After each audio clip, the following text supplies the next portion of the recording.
everyone, PushingUpRoses here, and I made a startling discovery a couple weeks ago. I somehow convinced myself that I had covered all of the King's Quest games with the exception of Mask of Eternity, only to realize I completely skipped over King's Quest II, Romancing the Throne, so I am fixing this issue immediately. This does not mean I will also be talking about Mask of Eternity, so don't you get any weird ideas. Upon first glance, you'll notice that this looks very similar to the first King's Quest. It's played with the parser command, you're still playing as Graham, now King Graham of Daventry, and the graphics are very similar, but in many ways, Romancing the Throne is far superior, and there were a lot of changes made to this title that separated it from the first game. In case you don't remember, the original King's Quest was about the main character's journey to become king. This game is about finding a queen to assist you in ruling over Daventry. Unlike the first game, this one has an introduction animation where you're told the story of how King Graham is lonely and longs for a wife. The magic mirror flickers and he sees a vision of a beautiful woman trapped in a crystal tower. It was love at first reflection, and Graham takes off to the land of Kolyma to find and save her. Other differences include a linear story progression and changes to the world that happen as you explore. This makes the puzzle design a little easier to follow because certain characters only occur after you complete a certain task, and places open up when it is time to explore them. I always have a better time playing this game over the first King's Quest because the visuals are stronger, the screens are less sparse, and I think because the story is pretty direct and the puzzles are sequential, it's a little more memorable. There are still, of course, a million ways to die.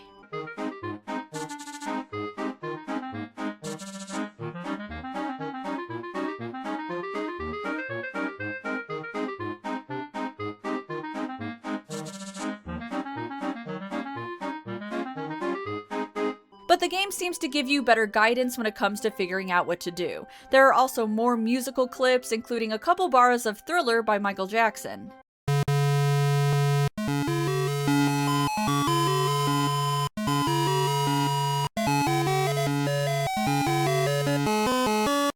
The music was composed by Al Lowe. Yes, that Al Lowe. In between designing raunchy, sex-themed adventure games, Lowe also played in jazz bands and is a fairly talented musician. Now the story, though better than the first game, is pretty basic. Because King's Quest games were heavily inspired by fairy tales and they didn't want to seem to adapt the more morbid stories for some reason, we end up getting the more cliched damsel in distress trope, complete with a jealous, evil witch who sticks the fair maiden in a tower in another land. It is not the most exciting plot, but there is a novelization included in the King's Quest Companion which makes the story much more exciting by adding dialogue between King Graham and the characters he runs across, and more description of the land of Kolyma. It's not that the early King's Quest games didn't have any story to work with, it's that the emphasis was on the abnormally difficult puzzles and the exploration of a beautiful world to make you feel like you're on a journey. And to the game's credits, they do look fantastic, straight out of a fairy tale, and growing up I loved them because it had this cozy cottage feeling to it. I assigned it this description because whenever I visited my aunt's house growing up, I always noticed this interesting piece of art on the wall of her basement. It was made out of colored pebbles, and together it formed a cozy looking cottage with a cobblestone road. And it always reminded me of the King's Quest games, even more so because her house was where I had first played them. So whenever I get that sense of comfort or whimsy from an adventure game, that means it has the cozy cottage phenomenon going on. Because a lot of attention is focused on atmosphere, these early titles really lack character development, and well, any characters at all. I'd say the first 4 King's Quest games are rather lonely because the lands are never populated. Where is everyone? Every now and then you run into an impoverished family living in a little cabin or a mythical being, but we didn't see a lot of character interaction until King's Quest V.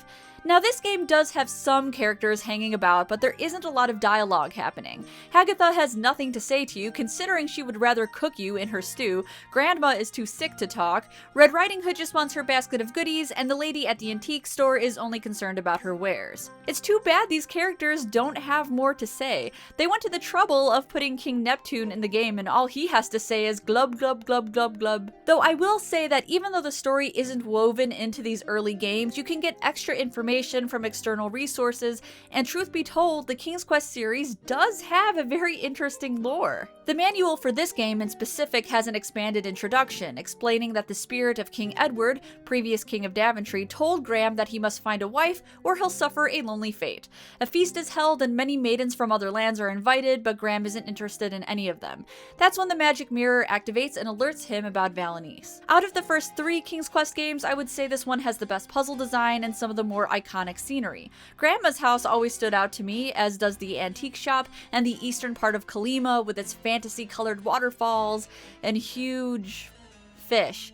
Why are all the sea creatures so huge? To save the girl in the tower, you need to get past 3 locked doors, each one requiring Graham to solve a riddle to progress. The first door's inscription gives you a pretty big hint, implying that maybe you should check out the ocean, and when you do, a mermaid appears. She was not there before you read the inscription, so this is what I meant when I said the world changes as you go.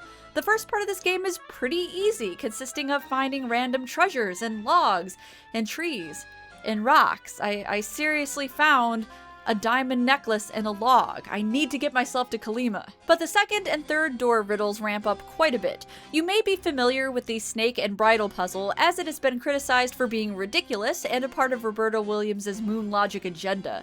At one point you come across a poisonous snake, and while it might be tempting to just slay it with this badass sword you have, the right answer is to toss the leather bridle onto the snake. This turns him into a beautiful winged horse. He thanks you with a sugar cube that protects from poison and leaves to go live his life. There's a Pegasus in Quest for Glory 5. Maybe he lived out the rest of his days in Silmaria. Now this all sounds kinda nutty. How would you even know to do this? Well, you could read the novelization and figure it out right quick, or you might have caught the reference to Greek mythological figure Bellerophon, who used a magic bridle to tame and mount a Pegasus. I realize that this is kind of stretching, and most people are just gonna roll their eyes at this puzzle, but at least there's somewhat of an explanation. We still don't have one for the moldy cheese powering the wand power generator, so compared to that, this puzzle makes sense. The third and final part of this game involves visiting Dracula, which seems somewhat out of place in this high fantasy story, but it's a high point for me because it's spooky. Did you know that Dracula likes to eat ham for dinner? Huh. The castle mostly consists of stairs. I know the art in this game is very impressive for the time, but could nobody be bothered to put some knickknacks on these shelves? Why is there just a huge bookshelf with nothing on it right in the foyer? Did Dracula not own a single book? Come on. After you unlock all 3 doors, you are allowed into a different part of Kolyma. This always intrigued me when I was young, which is honestly not saying too much because I was fascinated by pretty much anything. I probably saw the purple waterfall in the ocean and thought, oh golly, that's so cool because waterfalls aren't really purple, yuck. The novelty of this setting has waned a bit over time, but I still appreciate the attempt at making this new section of land look magical and exotic. Once you find the tower, you can traverse the absurd number of stairs, defeat the lion by bribing it with food, and meet the love of your last few hours or so. You could have a stimulating dialogue with her, but honestly, who needs words when you can just make out?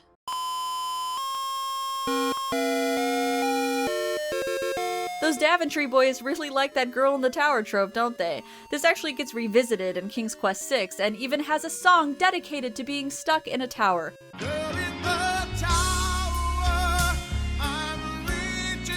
We've hit peak romance. Clearly, saving a woman from a tower, despite not knowing them for more than 5 minutes, is the foundation for every great relationship. Using a magic amulet that really just seems thrown into the world quite randomly, you and your new bride-to-be escape the tower and marry almost immediately. For some reason, all of your enemies show up for your wedding. Though people do like to rag on Sierra games these days, it's important to note that these games were very well received when they were released. Our taste may have changed in terms of what we want out of adventure games, but I don't think it's all nostalgia goggles. At one point, this game was considered innovative and fun. One magazine even makes the claim that Romancing the Throne is good for novice players.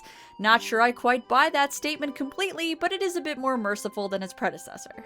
Because the official SCI version of King's Quest I bombed, plans for a remake of this game fell through, which is too bad because I personally liked that initial remake. Several years ago, a team of developers called AGD Interactive remade a few of the King's Quest games, including this one. I think they were really well done. They're fully voiced, and they add a lot of story and extra scenes to the game. The role of King Graham was even reprised by Josh Mandel, who first voiced the character in King's Quest V. Yes, Minister, Gervain, sire. Of course. My apologies, Gervain. King's Quest 2015, developed by the Odd Gentleman, also revisits the story of Valenice and her captor Hagatha, and they also do a decent job at broadening the lore and developing the characters further without completely going off the rails. Like I said, these early parser adventure games can feel like they're lacking unless you dive into those external sources, so I'm pretty open to the idea of remakes. If you don't have any nostalgia or memories attached to King's Quest, I could see it being a rather boring experience, but I do recommend it because it is so beautiful for the time, and there's some neat elements that make it worthwhile. But if you want something more accessible and modern, then also check out that remake. I will have links in the description below, and as always, save early, save often.